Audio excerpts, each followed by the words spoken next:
Good morning, students. Today's topic is wind, and this poem has been written by Subramanya Bharati.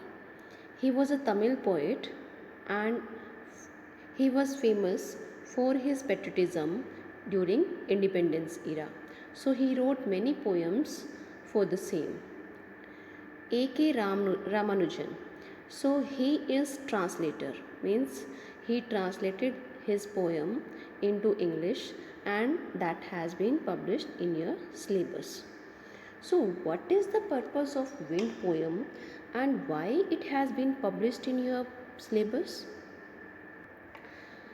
As we know, wind is a symbol of adversities and problems in our life, and it represents that how many problems we face in our lives and how can we overcome these problems. Means wind is the symbol of adversities in our life. So, this poem is giving an important message to us that how to deal with these type of the things in our life. Okay. So, dear students, I just want to tell you that in our life we face many problems and we face up and downs in our life. But what is the need of the time and what is the need in our life that we should be in constant mood, means we should be straightforward and we should know that how to deal with these things, with these problems, how can we overcome these problems, how can we solve these problems. We should know the trick, then we can live our life happily. For example, just listen to me carefully. I just want to tell you one thing very clearly. एक बार एक घर में एक cockroach आता है और उस घर की जो ऑनर है, लेडी है उस घर में, वो कॉकरोच आकर के उनके हाथ के ऊपर बैठ जाता है। उनके हाथ में पानी का गिलास था और वो कॉकरोच को देखते ही वो पानी का गिलास उनके हाथ से, मतलब कि वो चीखती हैं, चिल्लाती हैं और वो पानी का गिलास उनके हाथ से गिर जाता है, टूट जाता है, पानी सारा बिखर जाता है। ठीक है, तो इतने में उनके घर से में जो मालिक है, मतलब कि उनके हस्बैंड है, वो वहाँ पे आते हैं और वो जब कॉकरोच को देखते हैं तो वो क्या करते हैं, एक हैंकी या एक कपड़ा वहाँ से उठाते हैं, उस कॉकरोच के ऊपर आराम से उसको रखते हैं, उसको उठा करके वो बाहर ले जाते हैं। Means he doesn't show any panic. उन्होंने कोई चीखा नहीं, उन्होंने कोई चीख चिल्लाहट नहीं मचाई, उन्होंने कोई भी शोर शराबा नहीं किया, चीज़ उनके हाथ से नहीं गिरी। तो कैसे उन्होंने अपनी प्रॉब्लम तो दोनों के सामने सेम ही थी ना, तो उन्होंने कैसे इस प्रॉब्लम को सॉर्ट किया, ये डिपेंड करा उनकी थिंकिंग स्किल पे, ये डिपेंड करा उनकी कि भाई वो प्रॉब्लम जो सामने है अब उसको डील कैसे किया जाए, उसका सॉल्यूशन कैसे निकाला जाए, ये इस पे डिपेंड किया। ठीक है, in the same way the poet is conveying this message to us through this poem. So let's start the poem. So wind blows strongly and causes destruction. Okay, wind जो है वो बहुत एक तरह से स्ट्रॉन्गली फर्म डिटर्मिनेशन के साथ बहती है और जो भी उसके सामने कोई कमज़ोर चीज़ आती है उसको वो विनाश कर देती है, डिस्ट्रॉय कर देती है. Okay, so what is the mood off the poet through out the poem? क्या मूड है पोएट का? Poet asks the wind to be soft like a child, but he is not going to follow the instructions. ठीक है, poet जो है वो उसको कहता है कि सॉफ्ट, एक बच्चे की तरह सॉफ्ट बन के आओ लाइफ में हमारी, but the god wind is not going to follow any instruction given by him. वो कोई इंस्ट्रक्शन उसकी फॉलो नहीं करता है. He behaves like youth with full of energy and excitement. God wind कैसे बिहेव करता है? Full of energy and behaves like youth. Youth कैसे होते हैं, जनरेशन्स जो यंग होती हैं वो कैसे होते हैं?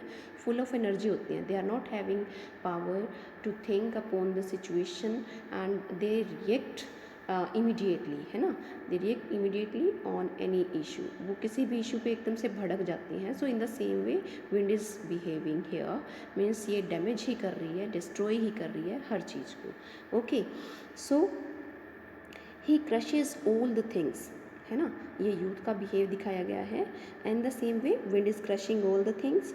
सो the poet wants to convey the message that we should make ourselves strong and determined, because the wind can make friendship with the strong person, because wind makes friendship with the strong persons. Okay, so if we want to overcome the problems of life, then we should overcome the problems. If we want to overcome the problems of the life, then we should be steadfast and determined. Okay, so this is the mood of the poet throughout the poem. In first, in the beginning of the poem, he is just requesting the wind that to be soft. He must be soft, but if when he observes that nothing is going on, or he is not following the instructions, then he decided to be determined. वो खुद को ही determine कर लेता है, वो खुद को ही strong बनाने की सोचता है. Okay, so read this poem with me. Wind, come softly. What he is saying, कि he is requesting, he asked the wind to come softly. Don't break the shutters of the windows. वो उसको request कर रहा है कि भाई हमारे जो विंडो हैं उसके दरवाजे, उसके शटर्स को तोड़ते हुए मत आओ. Don't scatter the papers. और उसके रूम में जो उसकी बुक्स हैं, पेपर्स हैं, उनको मत बिखरे हो. Don't throw down the books on the shelf. और जो बुक्स उसने शेल्फ पे रखी हुई हैं उसको नीचे मत गिराओ. There look what you did, you threw them all down. इतना कहने के बावजूद भी, इतनी रिक्वेस्ट करने के बावजूद भी विंड जो है वो नहीं मानते हैं. ठीक है, और वो क्या करते हैं, वो पोएट उसको दिखाता है. There look what you did, कहता है कि देखो तुमने क्या कर दिया. You threw them all down, तुमने उन सबको नीचे गिरा दिया. You tore the pages of the books, तुमने सारे पेजेस के जो पेजेस थे बुक्स के वो टीयर कर दिए. यू ब्रोट रेन अगेन, और तुम अपने साथ और तो और बारिश भी ले आए. You very clever at poking fun at weaklings. वो कहता है कि तुम बहुत ही क्लेवर भी हो. क्या करते हो तुम? Poking fun. Poking fun means making fun. At the weaklings means जो कमज़ोर लोग होते हैं ना, तुम उनका मजाक बनाते हो. फ्रे crumbling houses, crumbling doors, crumbling rafters, crumbling wood, crumbling bodies, crumbling lives, crumbling hearts.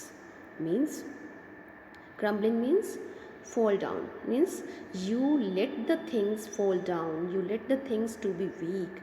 ठीक है, टू बी वीकन. और आप चीज़ों को कमज़ोर बना देते हो और उनको गिरा देते हो, मजबूर कर देते हो उनको गिरने पे. जैसे कि हाउसेस, जैसे कि डोर्स, जैसे कि rafters. Rafters means the beam on which we use to put the roof so that it can help the roof, है ना. तो वो वेट को कैरी करने में हेल्प करता है. This is beam. ठीक है, तो would and bodies, lives, hearts means everything which is coming in the way, you are just crumbling it. Okay, crushing it. The wind god winnows and crushes them all. Wind god क्या करते हैं? Winnows. Winnows means like from the grain we are just separating the grain. Okay, and separating the grain, so this process of separation is known as winnowing. And crushes them all, और उन सबको crush कर देते हैं. So he won't do what you tell him. क्या कहता है poet now? Poet has realized that god wind is not going to follow the instructions given by us. So that's why he is saying he won't do what you tell him. जो आप उसे कहेंगे वो उस बात को नहीं मानेगा, बिल्कुल भी नहीं मानेगा. ठीक है, he won't do what you tell him. So let's build strong homes. So the poet is saying, तो क्या करना है आप लोगों ने? You just have to make your homes strong. आपको अपने घर strong बनाने हैं. Home strong means only the buildings should be made strong?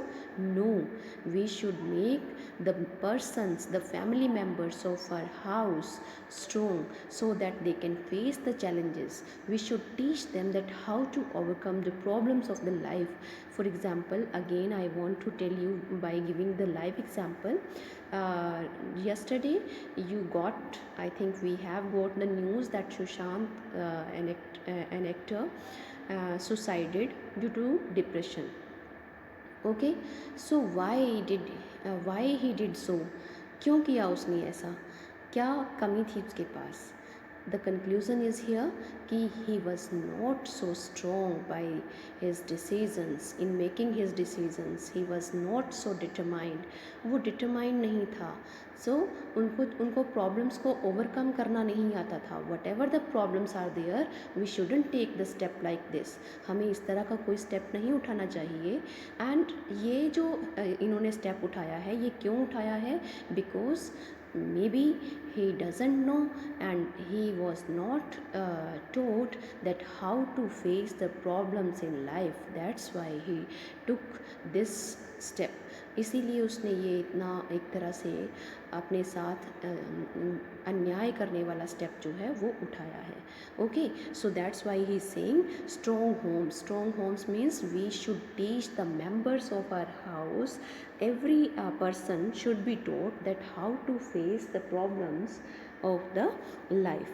Okay, let's join the doors firmly means we should make bond together. We should create the bond, strong bond between us, so that we can share our problems with each other and got the solution for the same. Practice to form the body. And वो कहता है कि हमें अपनी body को भी strong, healthy, fit बनाना है. चाहे कोई भी ट्रेजेडी अगर लाइफ में आ जाती है, कोई भी प्रॉब्लम आती है, then also we shouldn't give up. हमें कोई भी आशा नहीं छोड़नी चाहिए. Okay, make the heart steady fast. Heart steady fast means constant बनाओ उसको स्ट्रेट फॉरवर्ड बनाओ और उसको एक तरह से लॉजिकल होकर के, डिटरमाइंड होकर के इस प्रॉब्लम को सॉल्यूशन ढूंढने वाला बनाओ. Okay, do this and the wind will be friends with us. वो कहता है अगर हम ऐसा करेंगे, the wind will be friend with us. Why he saying this line? Because he wants to convey the message if we help ourselves then the god will help us. है ना, अगर हम खुद की हेल्प ही नहीं करेंगे, सारा गॉड पे ही छोड़ देंगे, तो गॉड भी हमारी हेल्प नहीं करेंगे. So what we should do? We should help first of all our own body, our mind. है ना, हमें अपनी बॉडी की, अपने माइंड का खुद से पहले ध्यान रखना है, उसका ख्याल रखना है, उसकी जो प्रॉब्लम्स उसके साथ डील अप करनी है उनको सीखना है. तभी कोई हमारी दूसरा हेल्प करेगा ना, और गॉड भी तभी हेल्प करेगा. Okay, then the wind blows out weak fires. क्यों बोली गई है ये line? Because wind blows out weak fires. कि जो कमज़ोर लोग होते हैं ना, उनको विंड जो है, गॉड विंड है, उनको ब्लोज आउट मीन्स उनको ख़त्म कर देता है, उनको फिनिश कर देता है, उनको बुझा देता है. ओके, जैसे दीपक है, दीपक जब हवा चलती है, दिवाली पे सभी ने देखा होगा ना, रात को जब हम दिए जलाते हैं तो क्या होता है, दीपक हवा अगर चलती है तो बुझ जाता है ना. लेकिन अगर आप आग लगी हो कहीं पे, है ना, अभी अप्रैल जून में क्या होता है कि हमें सुनने में आता है रोज़ न्यूज़ में कि आज इतने एकड़ ज़मीन में आग लग गई है. थोड़ा सा आग का पतंगा अमेज़ोन के जंगलों में कितने दिनों तक आग लगी रही है.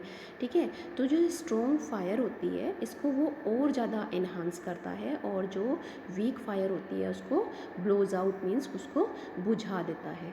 Okay, so what we have to do, we also should be strong. है, हमें भी स्ट्रॉन्ग बनना पड़ेगा अगर हम चाहते हैं कि गॉड विंड हमारी हेल्प करे. He make strong fires roar and flourish. और वो स्ट्रॉन्ग फायर को, रोर एंड फ्लरिश मतलब उसको और ज़्यादा बढ़ा देता है. His friendship is good. तो इसीलिए उसकी फ्रेंडशिप कैसी है? अच्छी है. और वो फ्रेंडशिप हम कब कर पाएंगे उसके साथ? जब हम अपने आप को स्ट्रॉन्ग बनाएंगे, जब हम अपने आप को डिटरमाइंड बनाएंगे, जब हम अपने आप को, अपनी विल पावर को बहुत ज़्यादा एक तरह से स्ट्रॉन्ग बना लेंगे, तभी हम उनकी फ्रेंडशिप पा पाएंगे.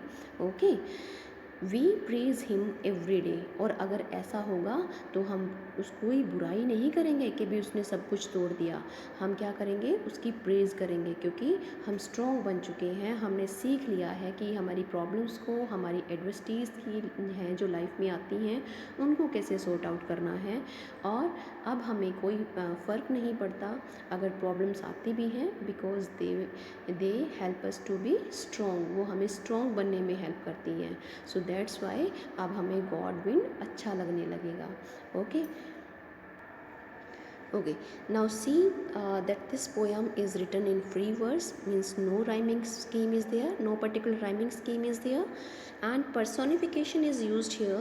Personification means when we are comparing the things, non-living things, abstract things, like human being, we are treating them like human beings, then it is known as personification. So wind is personified here in this poem. Okay. Alliteration means repetition of the consonant sounds, uh, like wind, we know, so w sound, that is a consonant, is repeated again and again in the same line. Okay, then repetition means then when complete word is repeated in the same line again and again, or in the poem again and again, then it is known as repetition. So in this poem, crumbling word is repeated again and again, because this word is enhancing, or we can say this word is showing that which the wind can do, है ना, कि wind क्या कर सकता है हमारे साथ, crumbling everything, the quality of the wind is shown by using this word again and again. So this is repetition. I hope you got this poem very well, and now you just have to prepare the question of this poem.